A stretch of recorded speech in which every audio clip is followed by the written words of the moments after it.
এবার ডেকে নিচ্ছি Shri Rahul Biswas, WBCS executive, rank 25। Shri Jawaharlal মুখার্জিকে অনুরোধ করব রাহুল বিশ্বাসকে সম্বর্ধনা জানাবার জন্য। রাহুল বিশ্বাস, র্যাঙ্ক 25, WBCS এক্সিকিউটিভ।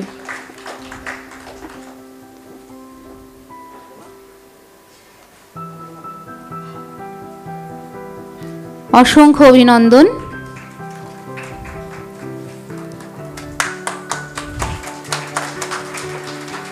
রাহুলকে অনুরোধ করব এখানে এসে সংক্ষেপে কিছু বলার জন্য। Good afternoon all.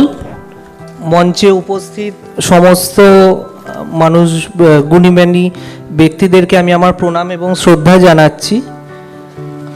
আচ্ছা, আর পার্ক হোটেলে ঢোকার খুব ইচ্ছা ছিল, সেই সুযোগটাও আজকে সৌম্য স্যার আমাকে করে দিলেন। থ্যাংক ইউ স্যার, এতদিন সেই সাহসটা পাইনি। আচ্ছা, আর sir WBCS made easy team আর সৌম্য স্যার সম্বন্ধে আমি যাই বলি না কেন সেটাই কম বলা হবে, কারণ পার্সোনালি যাদবপুর ইউনিভার্সিটির একটা বিচ্ছু ছেলে বলতে যা বোঝায় আমি ঠিক সেটাই ছিলাম। ইউনিভার্সিটিতে ক্লাসের থেকে বেশি ক্লাসের বাইরে বন্ধুদের সাথে আড্ডা মেরে সময়টা কেটেছে, কিন্তু একটা জেদ ছিল যে কিছু একটা করতে হবে। তো সেই সূত্রেই সিভিল সার্ভিসের প্রিপারেশন নেওয়া স্টার্ট, এবং তখন সৌম্য স্যারের সাথে আমার আলাপ, এবং স্যারকে যেই স্টেজে যে কোনো সময় আমি হেল্প চেয়েছি স্যার সাহায্যের হাত বাড়িয়ে দিয়েছেন, এবং সবার ক্ষেত্রেই সেটা হয়ে থাকে বলে আমার বিশ্বাস। আমার বয়স খুবই অল্প, তো আমি সবার কাছে কৃতজ্ঞ, সৌম্য স্যারের কাছে কৃতজ্ঞ, WBCS মেড ইজি টিমের কাছে কৃতজ্ঞ।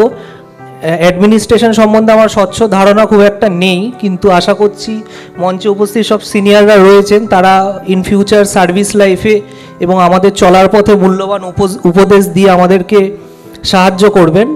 আমার ফিউচার কলিগসদেরকে অভিনন্দন জানিয়ে আমি আমার বক্তব্য এখানেই শেষ করছি। Thank you. Thank you Rahul.